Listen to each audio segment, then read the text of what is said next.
Subscribe to the Mystic Vibrations Shock of the Hour program today and never miss another episode. The Shock of the Hour is a Radio Anu exclusive program produced every Monday, Tuesday, Wednesday, and Thursday. By now, I am sure that you are aware that all our programs are packed with information, inspiration, mystic vibrations, as well as hot button topics.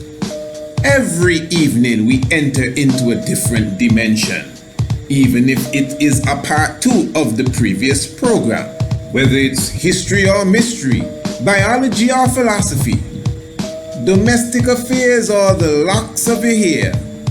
The mystic vibration is sure to bring something new and interesting to the table every evening. So never miss another episode again. Subscribe to the Shock of the Hour now. And don't forget your key Swahili word of the day and your daily scientific fact. So, to subscribe, give us an email, priestisaac27@gmail.com, or call or WhatsApp us today. Area code 1268-728-3162. The Shock of the Hour. Never miss another program. And a special note to all our new subscribers. All our new subscribers will receive a special copy of the DVD documentary, full length, The Night of the Black Tiger, The Divinity of Marcus Messiah God.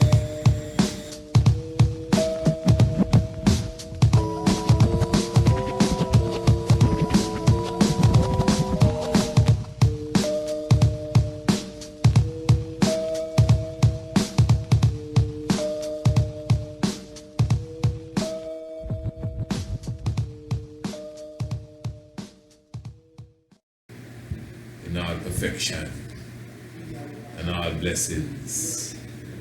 Blessed love to each and every one. We give thanks for your presence with us in the tiger's nest. We give thanks and we glorify Kadamawi Haile Selassie in all our doings and saying. We give thanks for the masculine and the feminine energy of creation. Glorify Wazira Menin.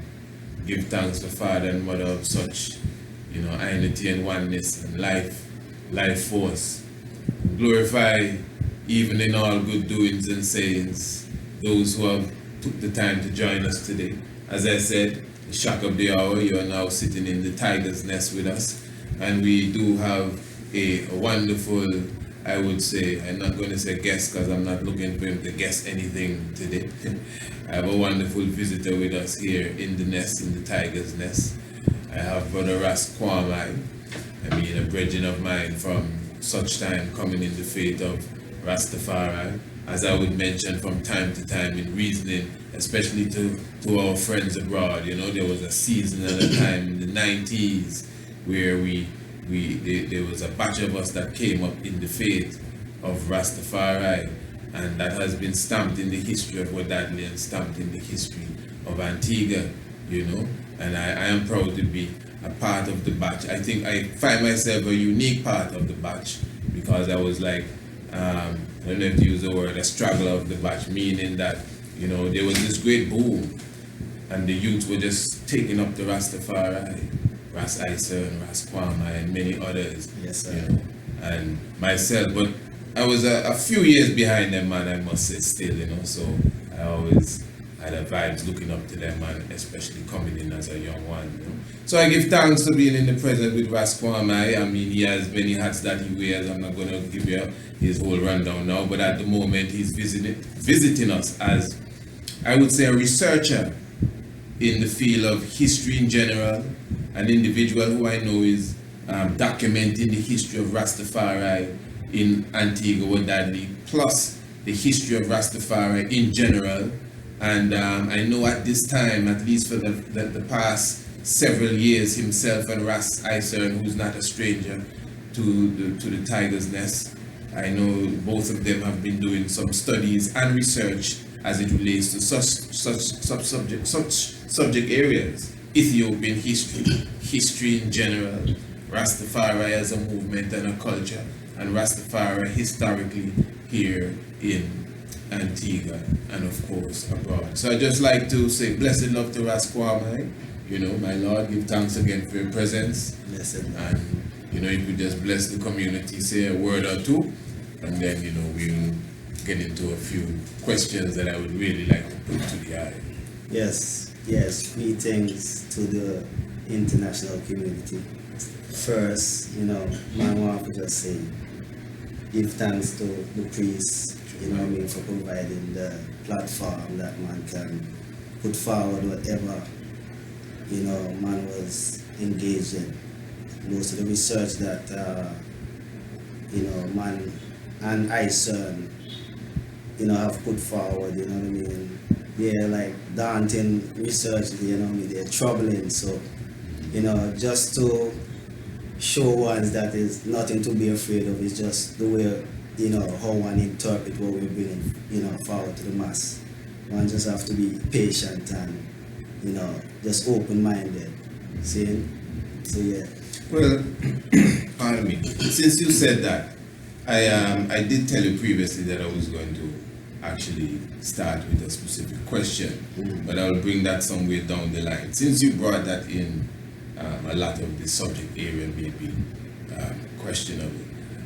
As far as it relates to Rastafari and the theological concept of Rastafari, where are we when it comes to Haile Selassie and his lineage?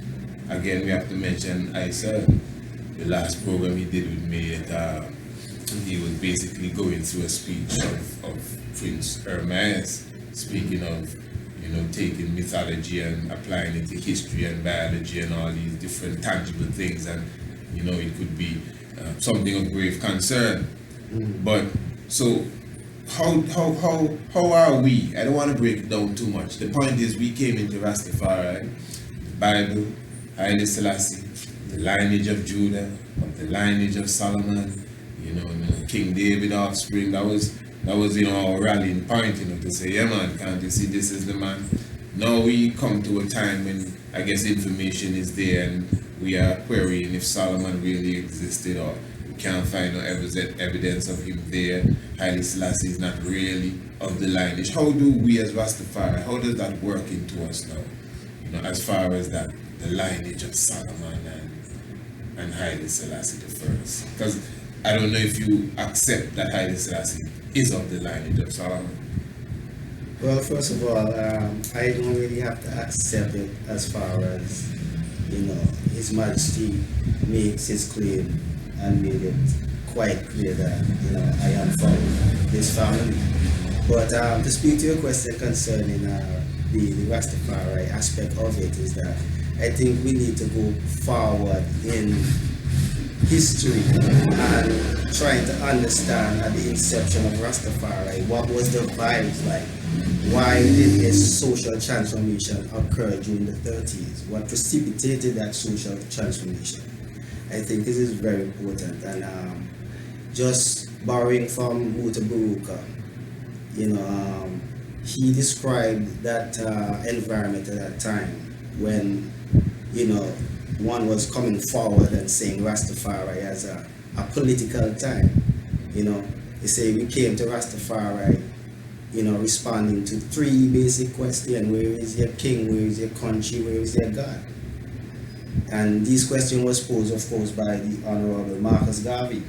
So I think when we look at that, and we look at what was going on in Ethiopia during the 30s, and realizing that a king was crowned in such grand splendor, and it was an African king. I mean, that answer all of the question. That is our king. Ethiopia is our country. That is our God. But it's a political, it was a political question. Those were political questions, and we answered it and created a tradition, a culture, and a movement, just out of that, you see. Now, the thing about it is, His Majesty crowning King of Kings and Lord of Lords and all these great titles were not in any way, we're not taking anything away from that, but that was not it that attracted the people to it. It was the idea of having a God, a country, and this one, the only one, was standing there. So now, as Rastafari rolled from the 30s into the 40s and so on, you start having people who were attracted to the faith, and people now started to think in terms of making sense now of all what we are doing here. What is this? And this is when the Bible and so on started to come into the movement, to give more or less like a justification of, okay, Haile Selassie now is from tribe of David, validation. So yeah, man, just to. So you're saying that I get the vibes that the whole beginning of the movement then, even before you got to anything Solomonic, Davidic, anything of that nature. Yes. It was more political or activists. Yeah, coming out to the struggle, rebellion. Oh yes. Seeking for an identity. Yes, remember during the 30s and so on. It was still a time when the black world, black people across the world was still under the yoke of colonialism, and it was about to be reinforced again. Having gone through the scramble for Africa, and So, black people was basically looking, for a symbol, something to stand strong for. And when His Majesty, crowned King of Kings and Lord of Lords, having white people bowing to him, we have never seen that before. We in the West have never seen that before. Actually, we have seen the opposite. So, So that means now, because there's this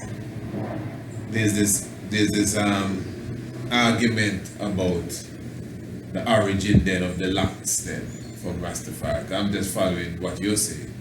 Ones will tell you it's again from the seeing something in the far lands, the rebellion of the Mama.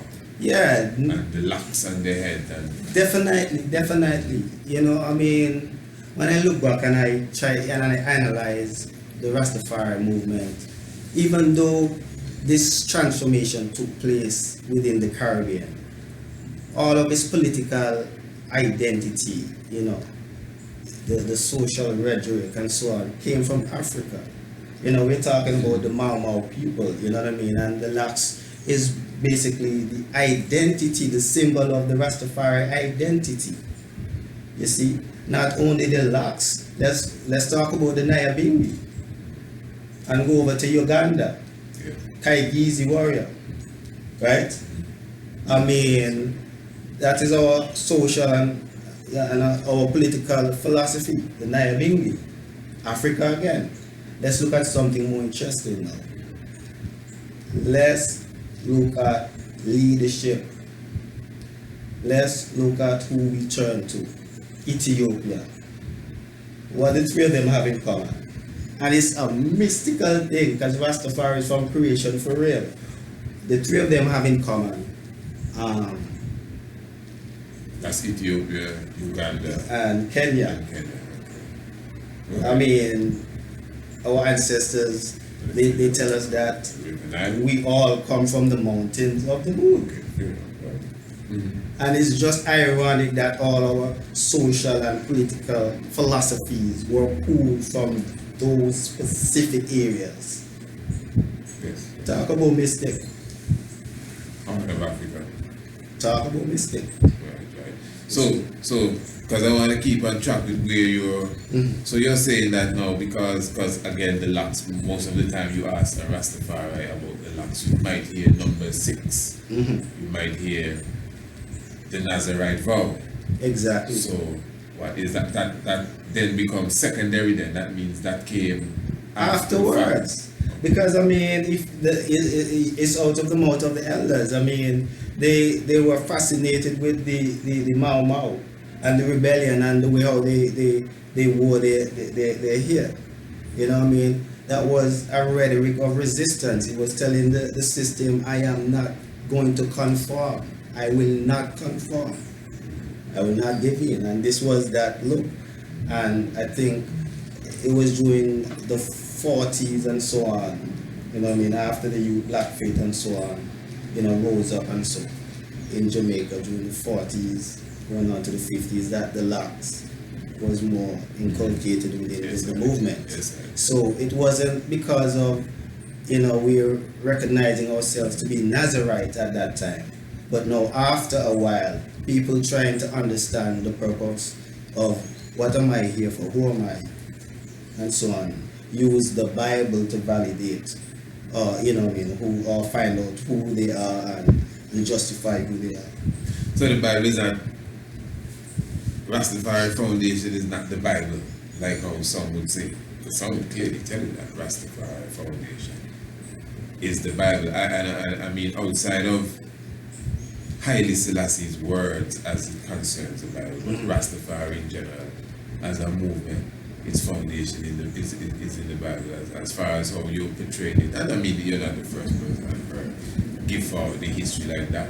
In fact, I would assume it's the elders that teach it, that still teach me the same thing, you know, that this is how it is. But okay, let me put it this way then. So where does that leave the Nazarite vow then? Okay, it may be secondary, but the coffin text is secondary to the pyramid text, but they told them are two good texts.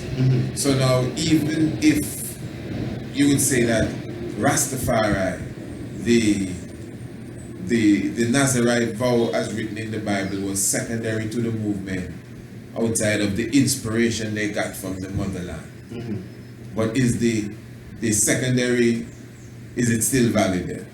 Is it valid as how we keep it? And I'm still going to use that to come back to not just the King of Kings title, but the importance of the lineage. Because it is a key debate and many people really want to get to the understanding of it. In reality, some are left confused, you know, especially when it is, as you would say, the emperor himself would say that. But yet still, when we study and we research now, for example, when the brother was with us, he was bringing some information showing that there are those who have been assigned to place lineage and dynastic genealogy and people all over the world in different kingdoms.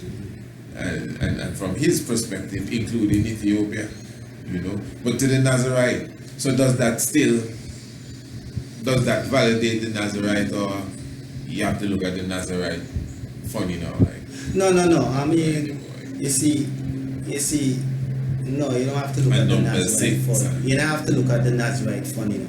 Moses. You see, it's just the overstanding of the ritual of the Nazarite is doing to you. I mean, it's I've been through it.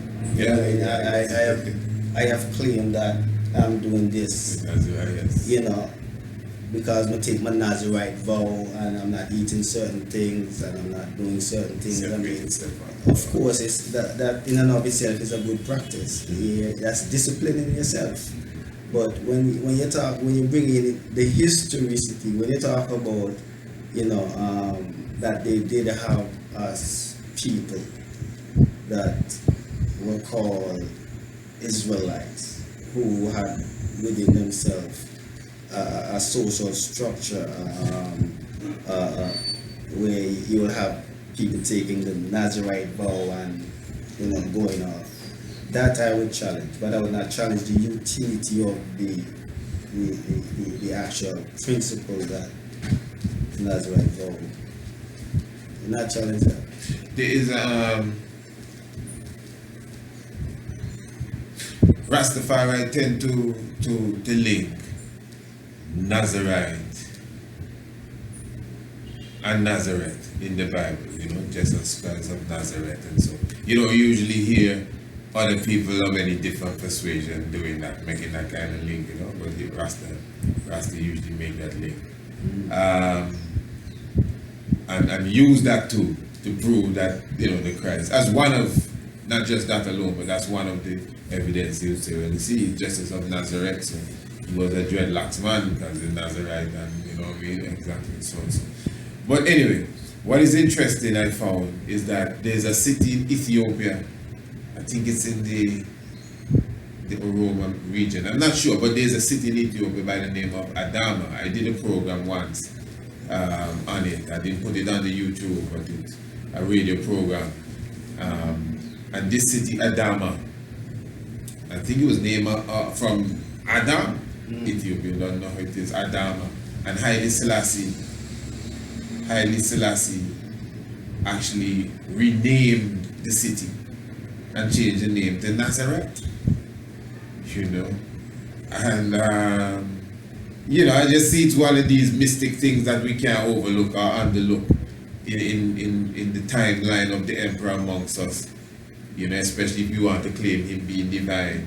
That's an interesting move that he made, to name a city Nazareth, Sure. you know. But as I said, the Nazareth and the Nazarite vow being together is very unique, as I said, really, to Rastafari. Okay, so as it relates, I even as an elder to many youths, let's put it that way, you know, because you remember, you know, when we come into this thing, you know, we are very sharp, very wise. Everywhere we go, we have our knapsack with our Bible, and nobody can touch us and quoting everything and so and so. And outside of it being the Bible, it's not just the Bible now, it's right information. So sometimes I know we may want to overlook the conversation of right information, maybe because we may not want to touch a corner, push a corner, or whatever. But to me, when a person is free within themselves, they can have a conversation as it relates to right and wrong information at any time, knowing that, you know, as a people, we have a work to do, and different concepts and different beliefs and different ideologies and these different things should not really be any stumbling block in the way of our people trying to, you know, really accomplish certain things. And that's reality. So once we understand that, of course we can sit and talk about right information. Yes, so that is why, to me, like as I said, a lot of young ones are asking. I might have my opinion, the next one have his opinion. It's good to hear. You know, as it relates to that lineage again of the emperor, it is said there's this documentary on the CCTV, I think it is, Faces of Africa. And on Faces of Africa, the narrator speaks of the Solomonic lineage of Haile Selassie, and he clearly says that the emperor, I think the word is has devolved this to, or devolved it, if I'm correct, if that's the right term, to certain heads of states and close companions, meaning that it's something ceremonial then. The title of the Solomonic lineage is something ceremonial. What is interesting, again, I did a episode entitled Haile Selassie the Man. That is what has never been put on YouTube, but in the future, but it's there. And on this documentary, I was bringing forward an interview that the emperor did in the US, and he was asked the question, Your Majesty, how far back can you trace your ancestry? I think ancestry was the word. I picking the words clear. Ancestry, lineage, all these different things, because in law, a person and a human is two different things. So I'm checking the words, because the emperor's answer was a very key answer. The emperor's answer was, well, he said it in Amharic, and his interpreter said, His Majesty, this is what his interpreter says, His Majesty traces his lineage back to King Solomon and the Queen of Sheba. That's exactly what the interpreter said. Now, what are we to take from that when it comes to the emperor word? That specific. What, as intelligent thinking people, how are we supposed to leave the room with the emperor saying that? Okay. All right. I mean, all right. I don't want to sound too complicated. You know? No, you're right. But let me put this at you. I think what's the lady name? Hagar Ehrlich. She has a book. He has a book. He has a book out called Ethiopia and Israel. And I mean, let's see. I forgot the name of the book. But it speaks to Ethiopia and Israel during the time of His Imperial Majesty. Yes, in Golda Meir. Yes. During the time of His Imperial Majesty. Yes, I've seen the book. Okay. Yes, I've seen and one some of the things that they've quoted His Majesty in staying and standing strong, I think that book, and also Ethiopia, is that we are no Jews. We are not Jews, and they stood strong behind it. And also, it shows how His Majesty was against anybody taking anybody from his country in Ethiopia and taking and classifying them on the anything else but Ethiopians. You know what I mean? So I mean, on one hand you have what you just explained there, and on the other hand you're having this here. So how do we do this? I mean, you have His Majesty was very staunch about classifying his people as Jews. Even the Falashers. That's what I'm saying. I mean, according to Ehrlich. Yeah. So I mean, I can't answer your question. I don't know if you can attempt to answer this part that I just gave you. Oh, I like that one there.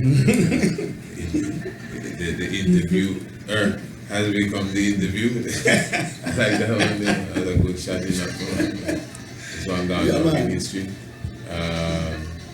Well, I mean, wow. Although I skimmed through that book, in fact, now coming to think of it, that was a book, that was a gift to Rastafari. I think my Lord gave him that book, Rastafari. So I was in Rastafari's presence when I was someday, and I was going through the book. I took a good while, but I didn't go through all, obviously. Yeah. So, but it's good to understand the context fully of what you're reading, you know, and it's tricky. That's why even when I gave my point, you know, you see me looking for the exact word the man asked, because I know words are very tricky. Yes, you tell me the king say he's not no Jew. Now I might tell you I ain't no Jew, but then I might tell you I'm an Israelite, and then you say, man, you're playing with words. And you may not be playing with words, because in the law, you see like how the Moors be kicking up out saying black and they're not black. In a sense, you have to kind of move out there and give them a little respect, because they know what they're saying to a degree. You know? You can say all what you want, and sovereignty, and how you approach banners and flag and all kind of things. So words, and so it is tricky. Yes.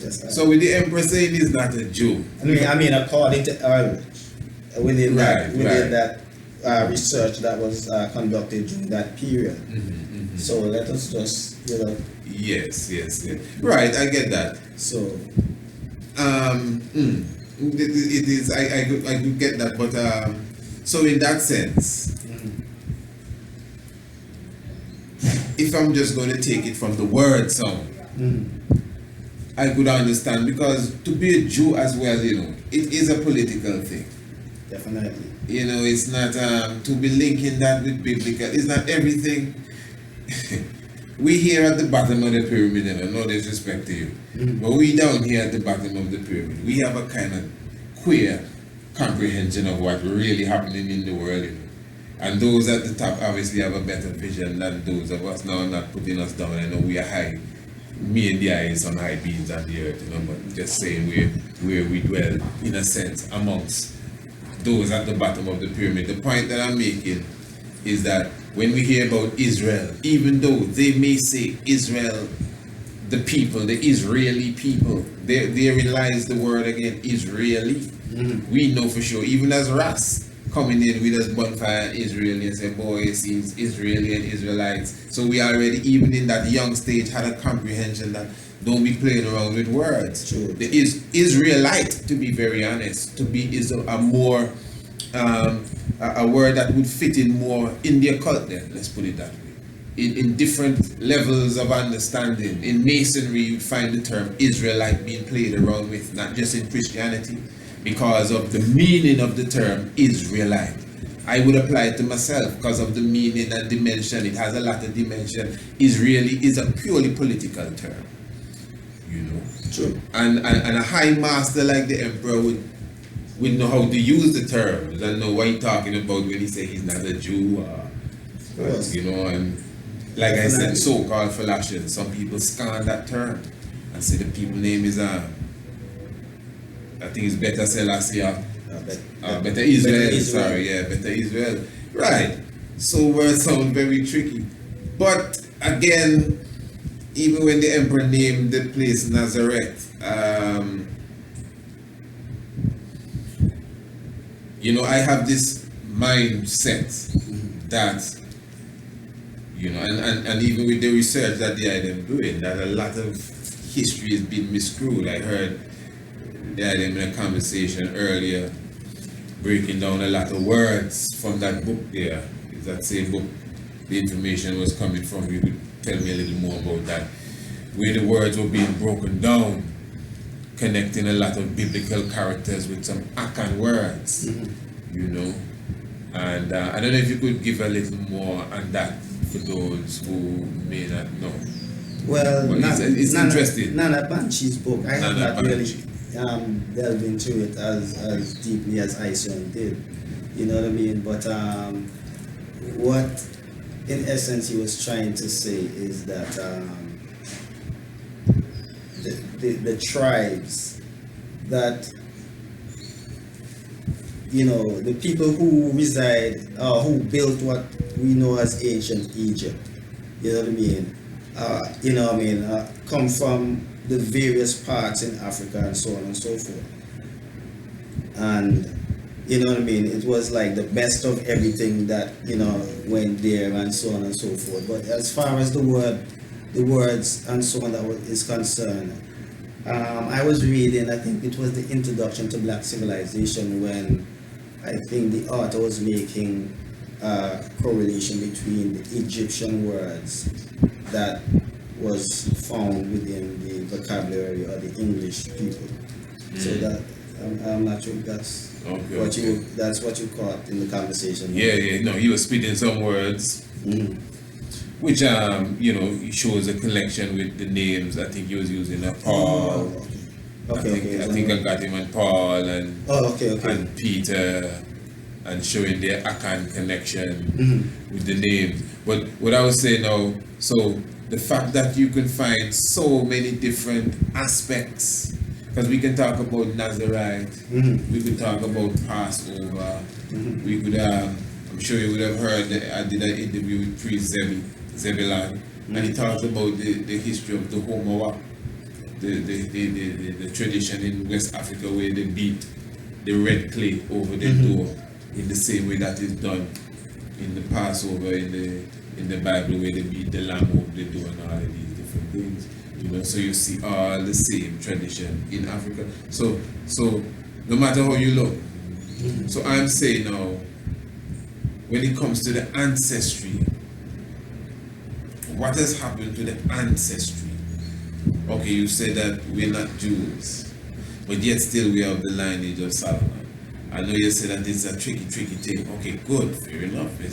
We're not supposed to just, I mean, I don't have a problem with, it might sound strange, you know. I tell some people I don't have a problem with belief. So me, you can't believe me, I don't know. I say, fair enough, belief is I don't know, but you think, you know. And I ain't got a problem. If I don't know, I say, well, I don't know. Maybe by next week I'll figure it out. I'm still looking into it. Nothing wrong if you say, man. That things that for a time I really don't know, but I believe. I wasn't afraid to say, I believe it's some man. You know, and if I don't know, I just don't know. And that's just a reality. You know. But as far as the emperor now, Haile Selassie the First, Can we be so strong? You know, because I take in the emperor at his word. I find it hard personally, you know, to see, especially in the way that it's expressed, like for example, that interview, when the man asks how far back ancestry. It's interesting how the interpreter answer, try another Amharic to that kick up with. And the interpreter say, His Majesty's lineage or ancestry goes back to. And what I found mystic too, goes back to Solomon and Sheba. Now Solomon have a father, everybody know who Solomon father be. He have a father and we know that, and he have a father, all that in scripture. And the question was how far back, and he stopped. I don't know if it's because that's where they merged Ethiopia with the Solomonic dynasty, but that's where he stopped. That's how far back the lineage goes. So there has to be a lineage for the emperor, as I always say. The emperor must have a lineage. Of course. Right. So, and the Ethiopians are known for keeping their history. So how is it we can't find a trace outside of the Solomonic lineage then? We have no evidence of something else we can work with to say, well, yeah, man, how far back this thing goes. Not Ori now. Ori is said to be the 33rd from Adam. True. So, in our research, in our study tool, that's how I'm looking at it, as far as the King dynasty, King David dynasty, King Solomon dynasty, coming down the line to Haile Selassie I, if we eradicate that because it is not historically correct. Well, the way how I look Where at we go from there? the way how I look at it is looking at the history of the place, look at the history of the people. That's Ethiopia. Yeah, at a particular time, and I say this to say is that okay, during the time of Emperor Theodore II, the Ethiopians basically were widely illiterate people in terms of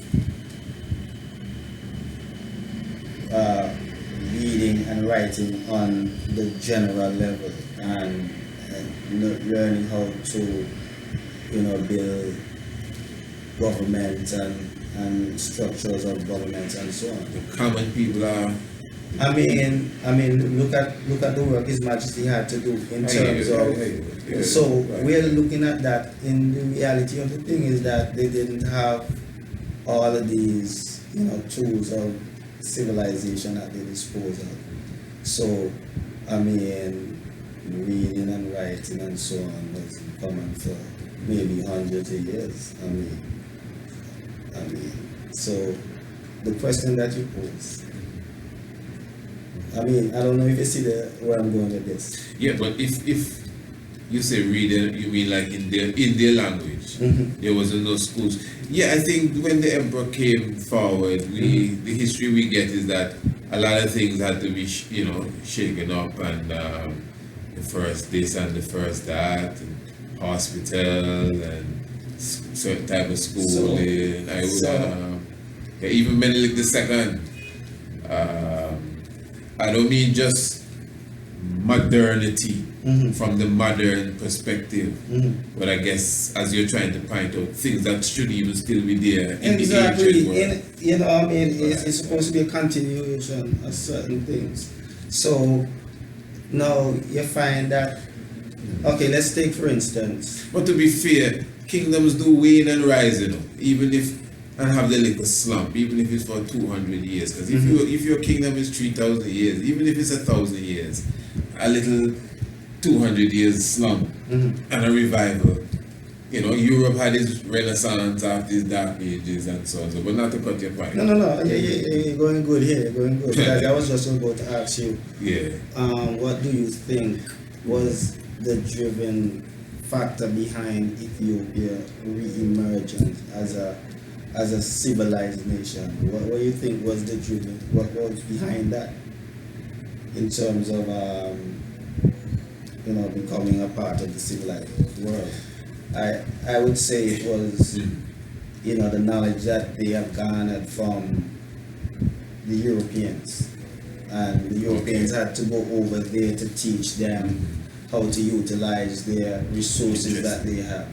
The Europeans had to go over there and build their first schools, and so on and so forth. I mean, so I have to consult with the history that I am presented with here. I mean, when you look, before I could look all the way back behind here, because to me, this history that we presented with here is telling me a lot of things about Ethiopia, a lot of things that a lot of people would not want to admit, but a lot of things like, take for instance, we have heard about emperors throughout Ethiopia for thousands, hundreds of years and so on and so forth. We heard of kings of Ethiopia and so on. But with the evidence and the research that I've been doing, the first person to unify and have bring a central authority to Ethiopia, to the geography of Ethiopia, is Theodore II. And it came at a time when the British had already made contact with Ethiopia, because the British had already made contact with Ethiopia since 1789, when James Bruce went into Ethiopia to the British sent him over there to look for raw materials and to survey the areas, to look for the River Nile and so on. I mean, that's, according to them, that's the first European. And then he discovered that. he discovered So, I mean, and then in terms of Christianity coming into Ethiopia, we don't see Christianity coming into Ethiopia before 1836. 1836. 2 years after emancipation. You see, I mean, the seed had already been sown, because I think a guy by the name of Samuel Gobat, he was sent there. Less than 200 years ago. Yes, he was sent there by the Church Missionary Society in I think is 1826. But because of the fact that, as I just said, at that time, based on the information that is before me, it didn't appear that Ethiopia had a central authority, so he could not go into Ethiopia itself because they had war infraction, and maybe a king that probably would allow them to come. He would have to pass through some real brutal vibes before he get to that king. So they had to just chill out for a while in Egypt, you see, before they could get permission to come into Ethiopia. So this is 1826. That's so they stayed 3 years in Egypt, and in 1829 they went there. So the first place they went was Tigray, and then they went into Gonda, you see, and stayed there. Stayed there until I think he stayed until 1836, and then he was replaced because he was sent there by the Church Missionary Society. You know what I mean? From which European country? From England. Yeah, from England. Yeah, because that was a thing from the Church of England. So we're Anglicans by them times already. Right? Yes. Yes. So, so this is this Anglicans sent to Ethiopia to establish the church.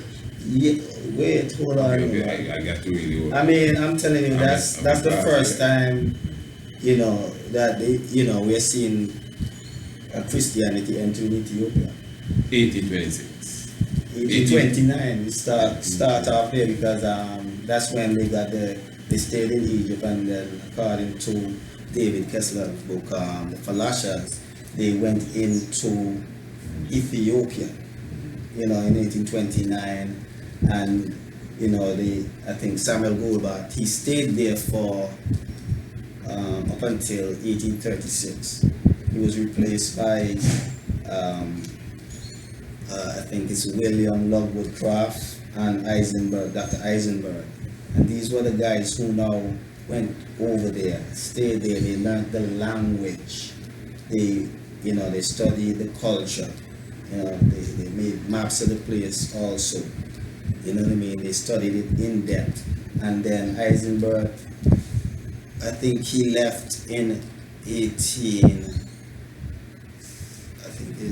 40 or 42. He went back to Britain and created some grammar dictionaries in American, with English translation. And then he re-entered Ethiopia again, and that's when they started to translate now parts of the New Testament into the languages that they learned from Ethiopia. So that's just the account that I am having front of I. And since it's in front, because I see I have the book right there. Yeah, this is just one of the book, David Kessler, Colossians.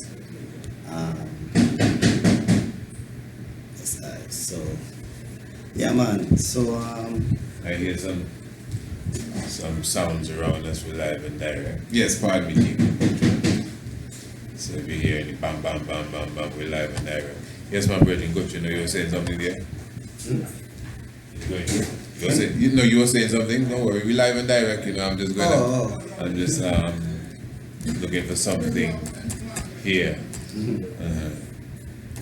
So, yeah, man. But the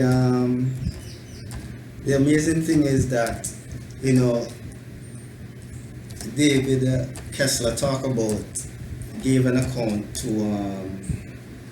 Alexander Murray testimony. He made a testimony. He made a declaration. A declaration stating that and Alexander Murray, by the way, is the biographer for James Bruce, and he made a claim that say, 30 years after James Bruce went into Ethiopia, there's no European can trace them steps into Ethiopia. They don't even know the name of the current king, and that declaration was around, that's 30 years after. That's like around 1820 something. So say that again, because that was a kind of key point. I don't want that to get over. Nobody had even my head. So you're saying after James Bruce is, I think, in 17 something, was 1789. Okay, 1789, right. That's it. That's the same time we discovered the headwaters of the Nile. Right. Clear. Right. Now you're saying that the declaration says that after him, no one has been able to give a credible account. No. Of no European. Has been able to give a credible account of an Ethiopian emperor. That's what you're saying? Yeah, they don't even know his name. So during that time, but did James Bruce give one of the Ethiopian emperor during his time? Okay. Alright, interesting. So he probably give you kings. Kings, right. Alright. Let me just say here, there's some information I'm trying to look up here that I just want us to kind of check out. But you're making some interesting points here, some interesting claims. Obviously, in the world of what you'd call it, information and academia, I would believe that these points are played around with, I'm sure. You showed the book where you got your information from and you quoted the author. It's not as if you're just talking wildly and you're making some kind of guess. And I'm saying that because obviously, somebody who may be who may consider themselves versed in the same area, who may not even know what you're saying, will be quick to jump and, nah man, what craziness is this man talking here? But I must say that for me personally, I would have to be more enticed along that train of thought, you know. But at the same time still. So one thing we were speaking of earlier that I found interesting, and it is true, that during the time of the emperor, you did ask, you know, what I thought was the driving force that civilized Ethiopia. And I would say, it sounds, I don't know it sounds, but I would say it's the wisdom of the emperor, you know. And it is the wisdom of the emperor that naturally facilitated all these other things here. Because I always say that that war that took place when Italy attacked during the time of the emperor, although it wasn't the other one, although it wasn't the overnight victory and all of that, there was something that was needed to win that war. And we give credit to the emperor, obviously, rightly so, but a lot of ones were involved in that. Of course. You can't forget Ras Imru and Ras Kassa and them man holding up the battlefield on the front line. But we do understand in chess you get the king, the battle done. And there was a certain level, king, once you study the emperor and you understand that history, there's a certain level of brain cells, a certain level of shrewdness that was needed. Because that was a perfect move, you know. Every move had to be perfect, you know, everything. Remember the emperor sneak out the England to go to Sudan, to go to Ethiopia when he returned. So every little thing was perfectly done. I can't visualize a next human being, not even Menelik II, no disrespect to nobody. I can't visualize a next human being sitting in that seat at that time and winning that war there. True. And it wasn't guns and bombs, you know. No. And he wasn't the strongest man. Strength and the power of his mind. Something was going on different there that was needed for that space and that hour. King, I can't see a next man that born, that I know, that could go there and do what I call, yeah. Well, you know, so yeah, man. So that alone just carry me on the next level. So that's why now when you say who brought Ethiopia to the standard, or how it got there, and your points were correct. But then I said, no, it was the shrewdness of that man, because even when you do that, remember when England, as they say, assisted Ethiopia, they drive out the Italians, England too was trying to get Ethiopia. And again, the shrewdness clicking. I mean, maybe... and stop them. Go ahead. Listen, one of the things that I think is overlooked in history, right? A lot of people, you know, take this for granted, is during the period of again Theodore II. Yes. Right. The history states that General Napier's army, you know, went in and crushed, you know what I mean, his authority and just, you know, took certain loot the whole countryside. But what we're not talking about, why did they do that and then just walk out? Why did they do that and just walk out when Europe was already making plans for the takeover of Africa? That's something I think need to be addressed, because I mean they went into Ethiopia, marched against the central authority, break the central authority, loot what they want, and march out. I think that anyone that studied Ethiopian history, you know, even if you may not, I'm not finding the information I want, I'm there, you know, but it's not getting to the spot. Even if you may not follow directly with the dates that you just brought forward here a moment ago, I think anybody could agree that from you study Ethiopian history, you see these little pockets of the kingdom united.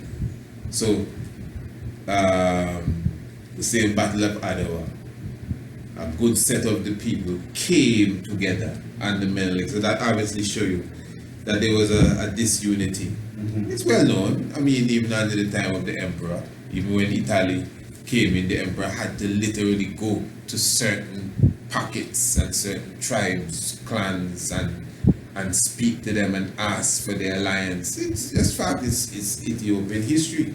Now I don't know how you adapted this history. There's a king in Gondar.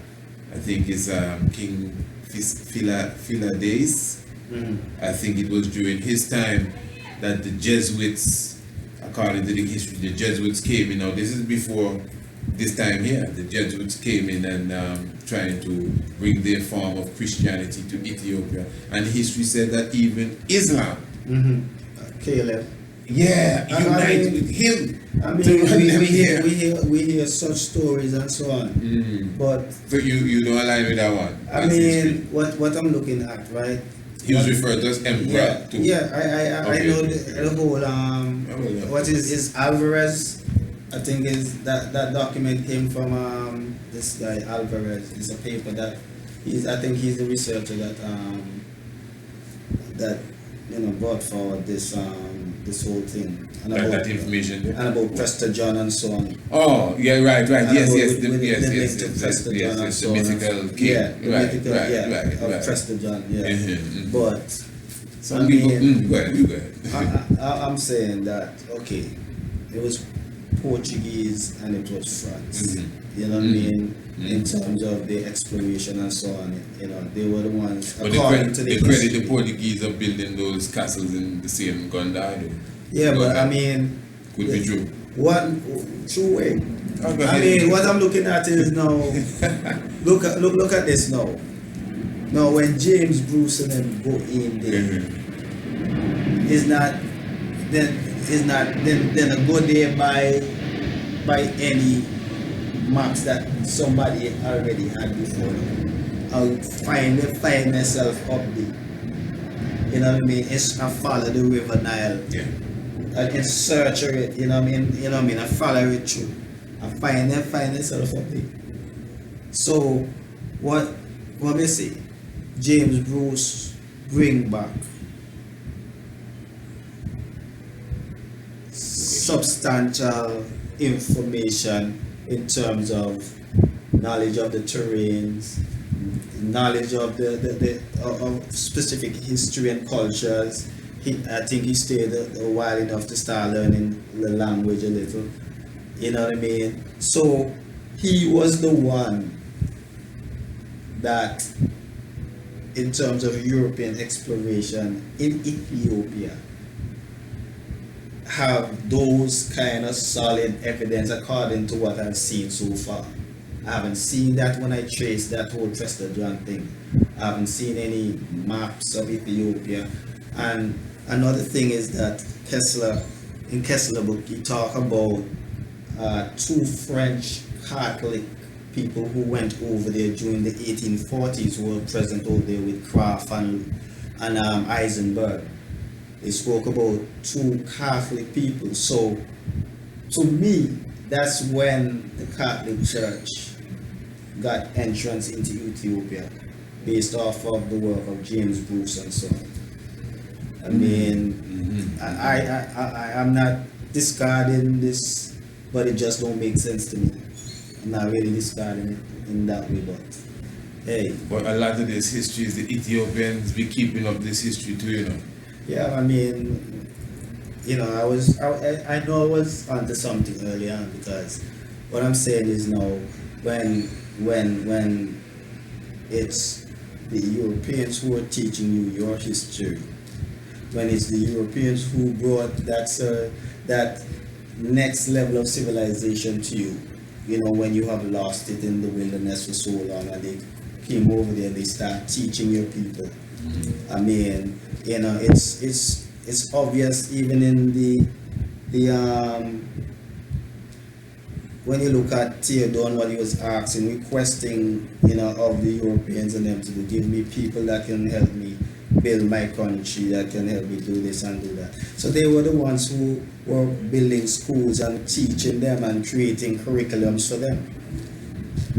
You see?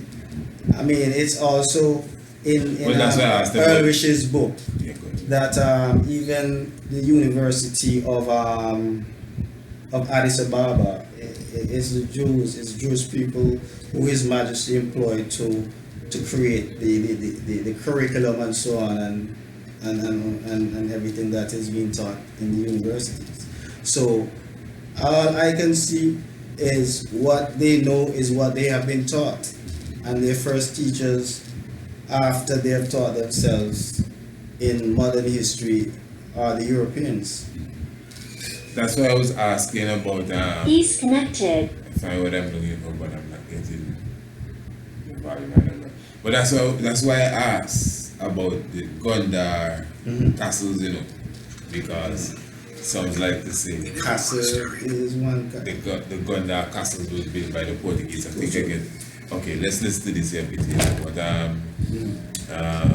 yeah, but before you even go to that, I see the points that you're getting at. But isn't a lot of that political? When I say political again, I see the link you're making with ancient history as by the 1800s or thereabout, you see as an ancient country, you should see some sort of remnants of an infrastructure of strong unified government or governance. Again, I would add that you put in some real great grandfather years on Ethiopia of 2,000, 3,000 years as a government, so it will have its low and it will have its high. That's just my outlook on that part of it.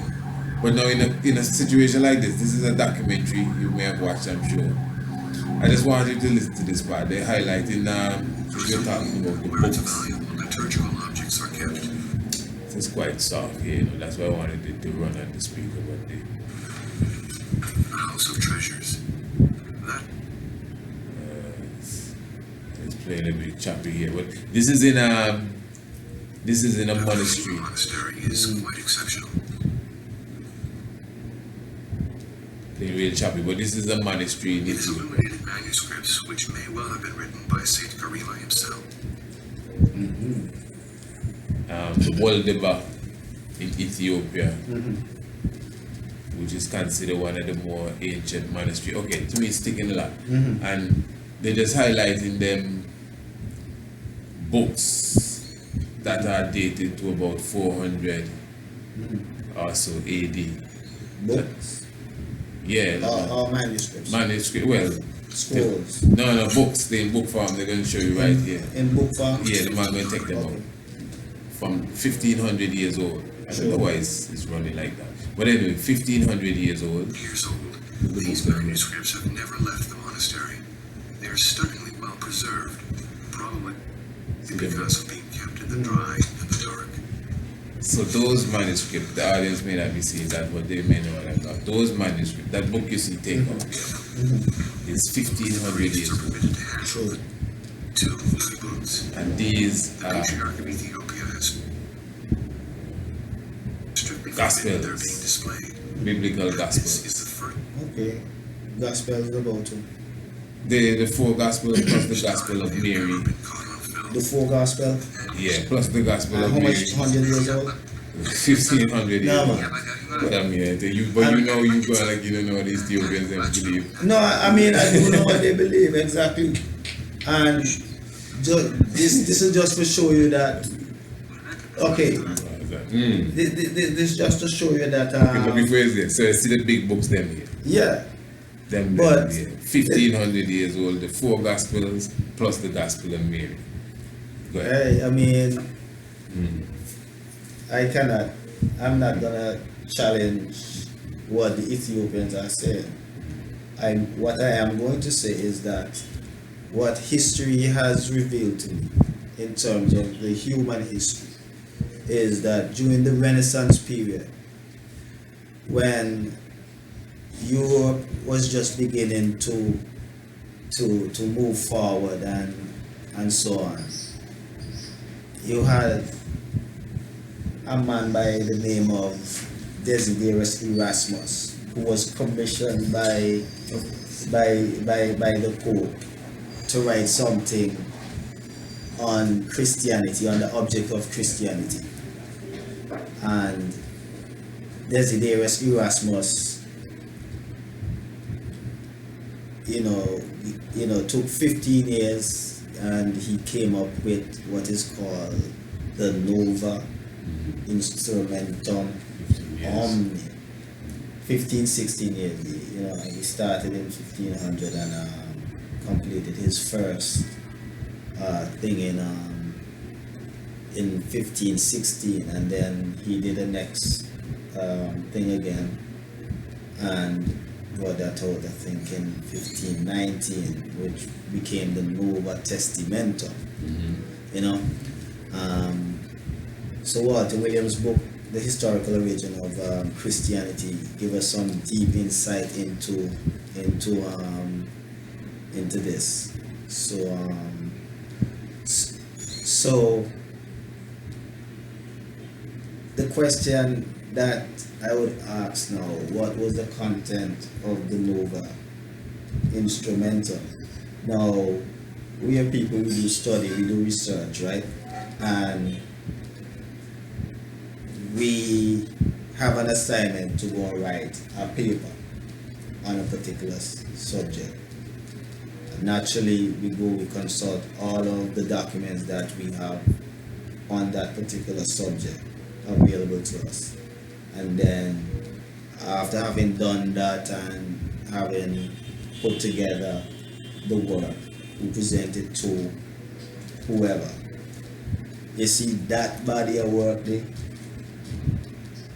That is original work, brethren. So,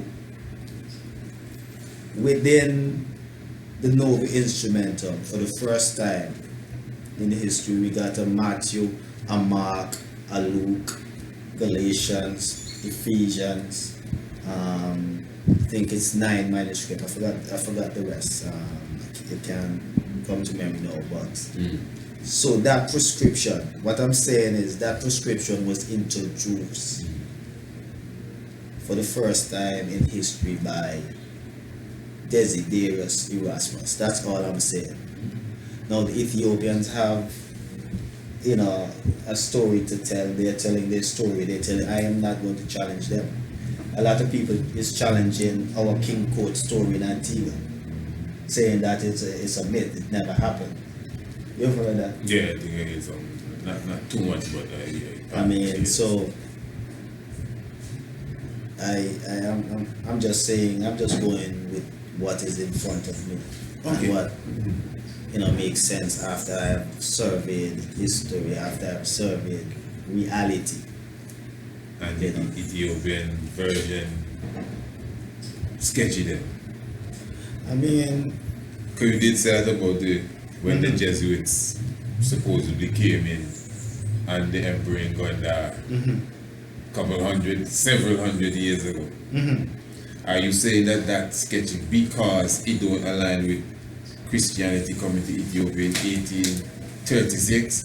Or even outside of that, it's still not putting itself together? you're talking about what they're presented in terms of these books? Oh, well, I didn't even. The book's way far. I remember the book's 15. Ask your question again. So I came back close to when we were talking about Philodes, the emperor of Gondar, the king in Gondar at the time, which history has as the emperor of Ethiopia, and how he got to galvanize the people together to fight against the Roman Jesuits that had a specific intention was to bring their theology. It's Christianity, Yeah, and Islam joined with him to run them. So I'm saying, no, that's not that long ago. I think that was Islam joined with who? the emperor Of Ethiopia? Yeah, to fight them out. I think it's other way around. I think They joined with the Romans. no. From what I think that what may read that the Portuguese went over to help the Ethiopians, stop the incursion Islam army, because they did occupy a part. According to their history, they did occupy a part in Ethiopia.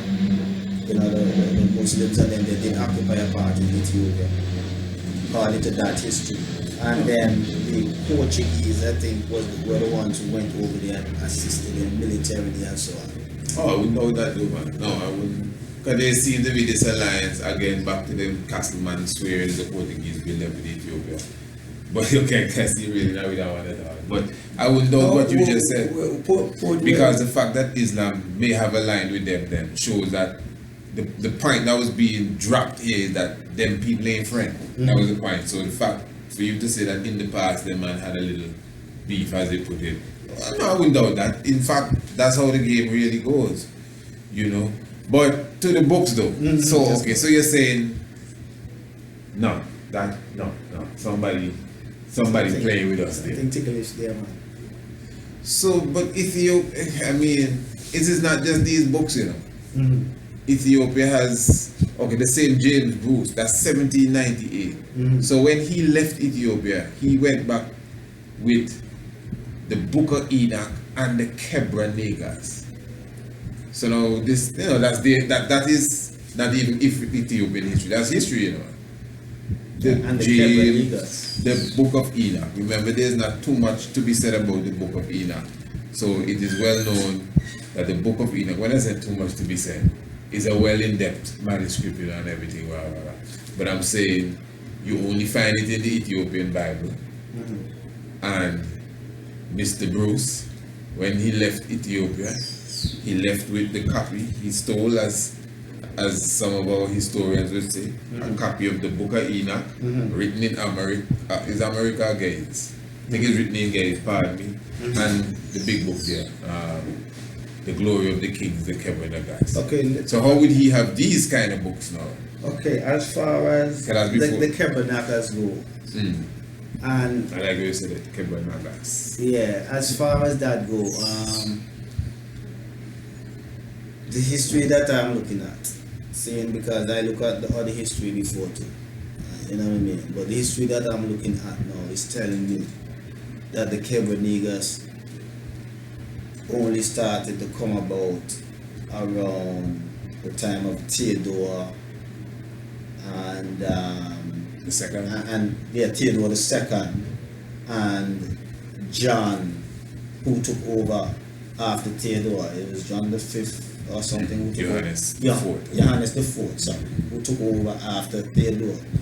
If you can recall one time after Napier's army ravished Ethiopia, and you know they have a history that go, you know, they took Theodore's copy of the Kebra Nagast and took it to Ethiopia as booty. And now when John the Fourth came in and he was coronated, he had to beg and ask the British that they would send that book, because the people would not, he would not be able to rule his people without that book. In my estimation, when I look at it, how I analyze it, I think that was the first constitution created around the time that, you know, the central authority was created too. That was the first constitution. So he could not rule without this manuscript here. Yes, that's that's what what he exclaimed. He could not rule without it. So that's what the history that I'm looking at is saying, that it came about around that time. You see, notice now Ethiopia haven't had a constitution after 1,000 of years. I mean, you have Theodore ruled, you know, John IV ruled, you have Emperor Menelik ruled, you have Yasu ruled, Yaditu ruled, and until His Majesty come. Think about it. So the Kebra Nagast was the constitution. I mean, that have to establish your history and authority.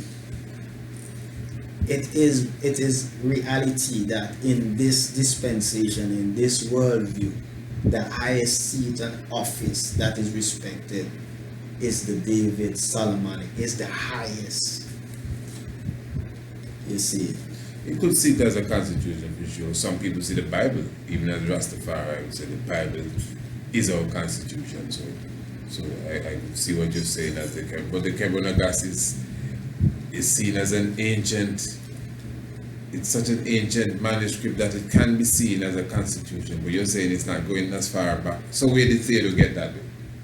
I mean, I would say that it was tied to some of the teachings that he was receiving. You know, he started to learn that, you know, about there was a Messiah that is going to come, and so on, and is going to, you know, more or less lead Ethiopia into the light, so to speak. You see. But even before, not to cut you, but even before that, it is said that, I'm sure you have heard about it, that the Ethiopians, not Europeans, the Ethiopians have a prophecy of a king named Theodore that will come. Because Theodore was Ras Kwam-I too, you know. Ras Kwam-I, yeah, that's his name, yeah. And according to some, he gave out this prophecy, he said, yeah, I'm going to just fit myself in this one here, man. Well, you see, that's what they're saying, but at that time, in my estimation, you know what I mean, Christianity, during the time that it took the throne, when Christianity went into Ethiopia, he was about 11, 1829, I think. As I said, yeah, you know, he was about 11, and you know what I mean, when he took the throne in 1855, you know what I mean, he was well schooled. He was already been schooled. Remember, he was a rebel and so on. I think you pointed out in the last conversation with you and I, son, that interloper kind of thing. Yeah. You know, so he was being, you know, taught. Yeah, interestingly, he was of the lineage. Yeah. That's interesting. But one of the things that stand out to me, you know, is his relationship with Samuel Goldberg, and how he was giving them permission, right, to come into Ethiopia. He didn't want no pastor or anything else, but he wanted people who can, you know, preach the word. And how he was very, very, very serious about when you convert the people, and they should be placed into the Ethiopian church. You see, they should be placed into the Ethiopian church. You say the church also start under Theodore II. I mean, that's what it's looking like, you see, because now they're going in there, and I think also the British, which is the Anglican Church, they had promised them a place in the Church of the Holy Sepulchre. Right, they had promised them a place in it. And after he turned and started to make some, he being Theodore II, after he started to make some outlandish remarks against the white people, saying that he hates all white people, they are his sworn enemy, over the fact that, you know, he had sent a letter to the Queen, you know what I mean, wanted to amalgamate both armies so that they can go and free Jerusalem from, you see what I'm saying? So after that, you know, so there's a lot of ancient propaganda you see taking place there, similar like today then? Yes, I. Okay, outside of the geopolitical aspect, unless this is going to fit into geopolitics too, them churches in Lalibela. So, because this, remember one of these churches, okay, they've been categorized as Christian churches. One would say they're temples, which I totally agree to. Yeah, well, but I always had a little thing with the Christian world. I always said that the Christian world believe in so much miracles, but yet still they just mystically overlook or underlook these churches in Lalibela. Because whether they were built overnight, in 3 days, or in 3 months, or even in 3 years, even if that took 100 years to do that, it's still a magnificent feat, even if it took 100 years. And to me, for the world of Christianity to overlook this,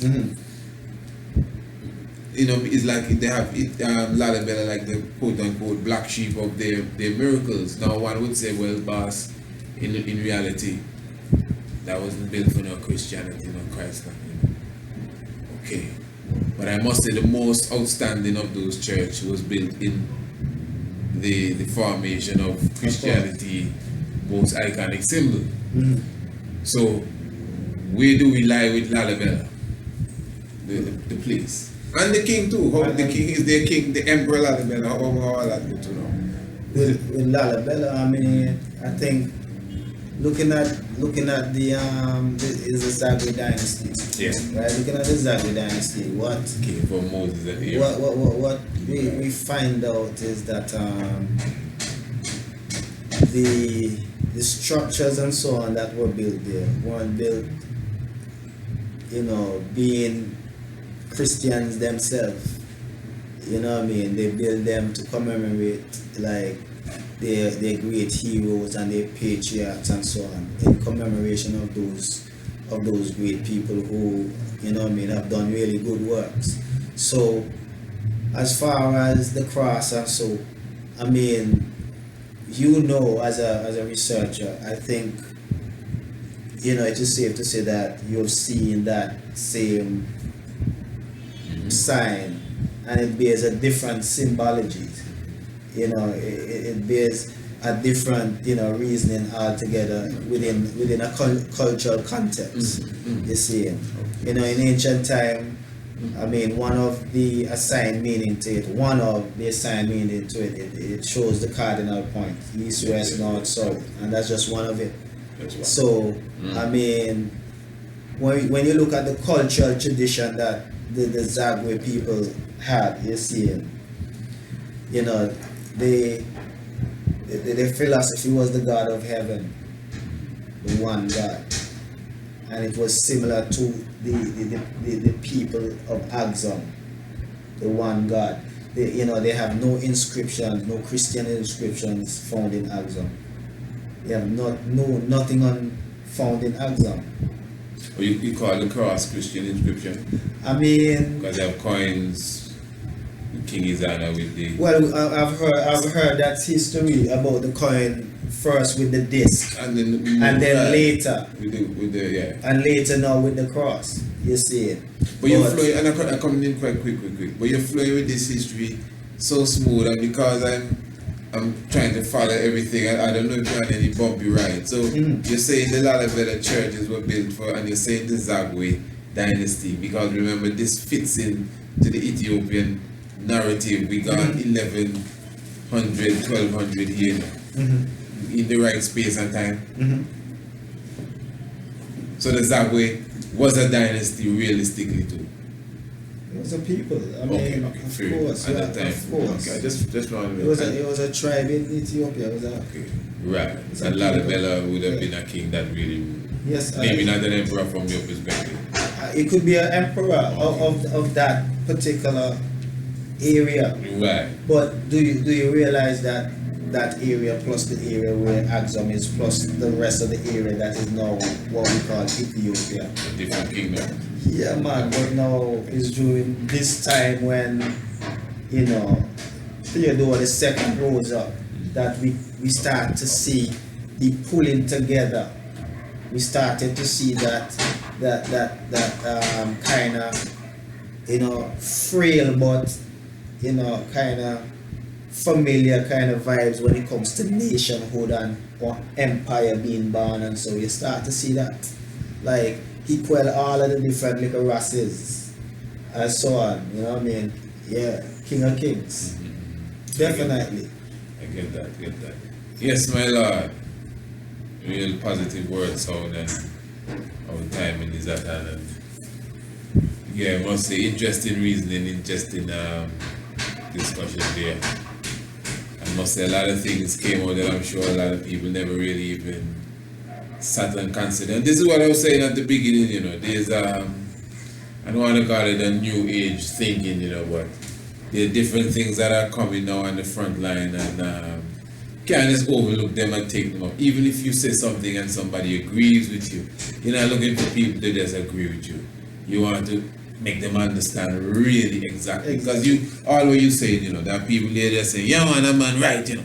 Yeah boy, that man that had a thing, man. They say, tell that man something. Yeah man, when he said 19 or 18, 20, yeah boy, real something say go. But because that's what they wanted to hear. You know what I mean? And you sound, but to gather it properly and to say, yeah, let me get what the brother's saying properly. The brother do his research, let me get it good. You know what I mean? Before, and even those that challenge before you may not even nearly do the research that you do. At least sit down and hear what the man explaining, you know, and see. I would always say, but let me leave this one as the final, if you want to say question. So how you take the Ethiopians then, as far as their documentation? One thing I find unique about Ethiopia and the Ethiopians, they have their things recorded. They have it, they know the lineage, not just the king of kings, the regular man, at least, well, I know modern day Ethiopian might be different. Things has changed from when I was 5 years old to now. So I could imagine things have changed in the last, let's just say 150 years in Ethiopia itself, culturally as well. That's well known. Even the younger Ethiopians are not too, you know, associated with a lot of the history that me and you know. But I'm just saying now that the Ethiopians, they're known everywhere you go. You know, like what I was showing you, they're showing you those old books. If you watch that full documentary, everywhere the people that are doing the documentary go, these people pulling out things and they swear that it's 1,000 years old, it's 1,500 years old. They have a thing with a list of name of people, not the Solomonic dynasty, but this man family. And next family over there have a list, a sheepskin with their family. Down the line, this man have artifacts from such old. But I'm saying that Ethiopia, unlike many people, have kept their history even recorded. We're not discovering it, it's recorded. I know people who kind of get questioning with the Ark of the Covenant in Ethiopia and all of that. Okay, that's one thing. But when a man can tell you he have his whole family tree on a sheepskin from going back at least 700 years, that's a big thing, you know.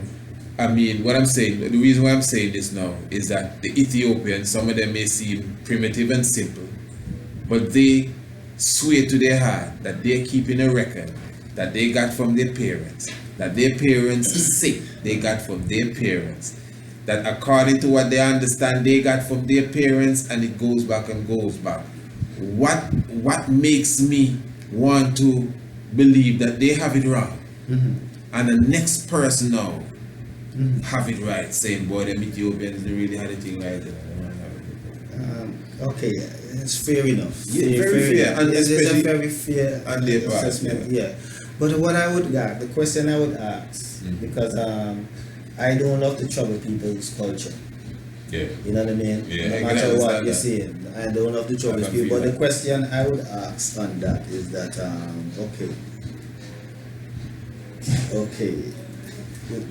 let me feel it out, because they say no trouble the culture.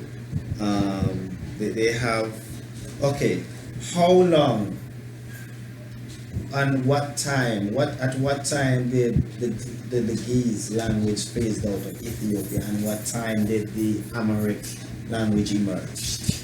About what time in your, if you can remember? Well, I can't, I know for sure, as I say, it's not really spoken today. It's considered the Coptic, the Ethiopian Christian Latin, if you want to say that. But Amharic is just one of many other languages that really were there. As I said, there were so many different people that was there. It just happened that Amharic become the boss. The lingua franca. Yeah, in them last days. But when Ge'ez came out, I can't personally say off my head now. So I guess it's when Amharic took over. Yeah, what me look on is that right from a suffocating language, when a language is suffocated, you see, it means that it hasn't been utilized generally by the people, and as a result, when you now utilize the language frequently in a general manner, a lot of things can happen, like you can't speak the language no more. If you stop writing it, you start becoming illiterate. You see it. So with Amharic now, the same thing now, American rising language that across the whole of Ethiopia, and that they come in not too long ago, maybe around 200 years Right. on the scene. So my question would be to them is how much of them remember Giz is a dying language, and when a dying language suggests that people stop, use it, write it, and then use something else. So by the time America come on the scene now, it's not a lot of people, in my estimation, were able to Right, Giz. write Giz. Oh, very few. More the church Uh-huh. and yeah. And then Americ too was just starting up, so it's not a lot of people would have been able to. Like, follow that. The only thing that I would say that would cause this line of ancestry and this record of ancestry is that they have kept it orally, and then when that time come, they were able to transpose it in Amharic. Because certainly for 100 years it can't be Giz. But you said earlier, no, remember earlier when you were speaking of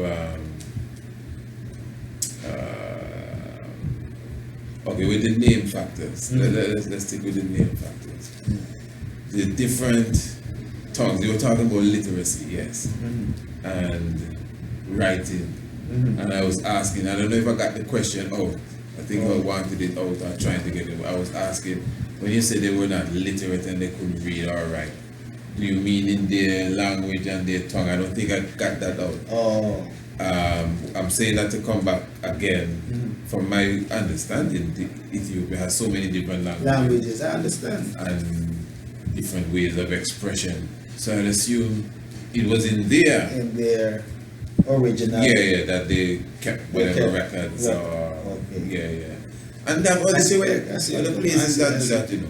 I see where the it comes pockets from. in Ghana, Nigeria. You know, Africa known for keeping its records still. You don't dig it up like other places in the world. It is pure dig up and digging up artifacts and digging up parts and trying to figure out what was going on here. But anyway, King, the time frame Yes, with sir, us yes, and sir, the yes, conversation will continue forever and Yes, ever. But yes. interesting. You know, interesting. I know this is something that we'll have to revisit again. When we put this up, I think we're gonna put this up with a chat room environment next to it, so one will be able to comment. Even maybe if you're watching, you can comment as well. You know, we had Ras Kwam-I with us. I don't know if you want to leave any sealing words, my lord. Any last words? Anything for anyone? Rastafari, anything you want to say? Give thanks and praise. You know, it's, as I said at the beginning, it's a privilege, firstly, to be able to share with ones and ones what I have been, with you, this journey that I've been on. I just hope that ones and ones take it for what it is, in the spirit of of brotherly love and sisterly love. It's not everybody's going to see the same thing. It's not everybody is going to agree on everything. But I am not here to rag away anybody's faith. I'm not here to take away anybody's religion. What I'm here to do is to put you on notice that there are stuff that are out here and needs serious consideration. There are a lot of information that we were not available. It was not available to us. But now that we have the availability of information, now that we have this wide amount of networking and able to feel information from different aspects of society and place it in front of you and look at it and evaluate it. These are the things that our time has allowed us to do, and as a result, people are hearing these daring and daunting exclamation and expression coming out of ones and ones that seemingly goes against the grade, but it's not against the grade. It's our ancestors keep whispering in our ears and telling us what it is, and man just listening a little bit. So Rastafari is almighty, Haile Selassie is almighty. Jah Rastafari. Thanks and praises and all blessings. Thanks for everyone that came forward. Of course, as I said on the 20, I'm trying to remember my dates now, but on the 20th, yes, it's the 20th, 8 p.m., the 20th of this, on the 20th of April, 8 p.m., we're going to be premiering Night of the Black Tiger, the Divinity of Marcus Messiah Garvey, the Night of the Black Tiger, the Divinity of Marcus Messiah Garvey, right here on YouTube, so make sure you tune in for that. Yeah, do give thanks, Holy Emmanuel I, Selassie, Jah Rastafari. Subscribe to the Mystic Vibrations Shock of the Hour program today and never miss another episode. The Shock of the Hour is a Radio Anu exclusive program produced every Monday, Tuesday, Wednesday, and Thursday. By now, I am sure that you are aware that all our programs are packed with information, inspiration, mystic vibrations, as well as hot button topics. Every evening we enter into a different dimension, even if it is a part 2 of the previous program, whether it's history or mystery, biology or philosophy, domestic affairs or the locks of your hair. The mystic vibration is sure to bring something new and interesting to the table every evening. So never miss another episode again. Subscribe to the Shock of the Hour now. And don't forget your key Swahili word of the day and your daily scientific fact. So, to subscribe, give us an email, priestisaac27@gmail.com, or call or WhatsApp us today. Area code 1268-728-3162. The Shock of the Hour. Never miss another program. And a special note to all our new subscribers. All our new subscribers will receive a special copy of the DVD documentary, full length, The Night of the Black Tiger, the Divinity of Marcus Messiah Garvey.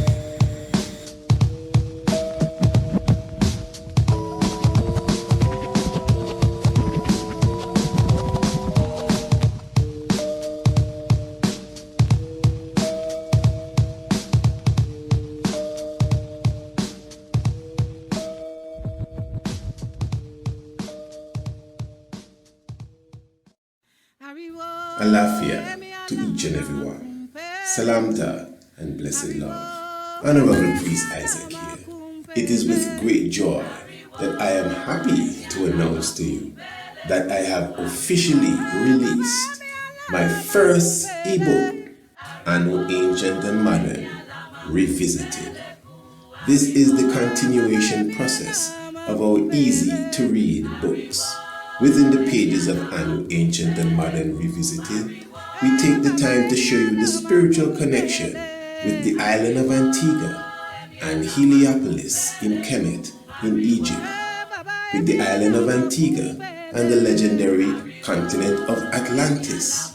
We also highlight Green Castle Hill, also known as Mount Anu, which is known as the Stonehenge of the Caribbean, with the countless of megaliths that align with the movement of the heavens. This is a must-read for all those who are students of the esoteric realms, astronomy, geology, and ancient sites. Of course, to get a copy of your book, all you have to do is to contact us at area code 1268-728-3162. Call, text, or even WhatsApp. Or you can email us at priestisaac27@gmail.com to get a copy of your ebook and Ancient and Modern. It is an easy to read book, may appear light, but it is extremely heavy.